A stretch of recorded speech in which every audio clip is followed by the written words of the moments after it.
ده جدول مباريات النهارده يا جدعان. طبعا اهم حاجه فيه عندنا الاهلي هيلاعب المصري في كاس مصر، والزمالك هيلاعب النصر في اخر فرصه للزمالك. الاهلي هيلاعب المصري طبعا هنا الماتش عشان تطفير الكهرباء، هيلعبوا الماتش الساعه 6 في عز الحر عشان اللعيبه تموت. فاهم انت ازاي؟ ما اعرفش حكايه الكهرباء طلعت لنا الجديده ديت.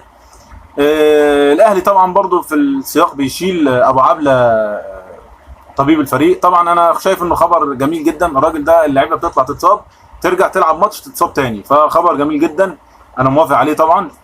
المحامي بتاع الاهلي بيقول لك الكهرباء والقضيه بتاعته هتحسم النهارده، ويمكن يدفع الغرامه او يمكن ياجلها، ما اعرفش بقى حسب ايه اللي هيمشي ازاي. وبيطمئن جماهير الاهلي مش هنخلص احنا من القصه دي لغايه دلوقتي. طول ما مرتضى قاعد الاهلي مش هيرضى يدفع.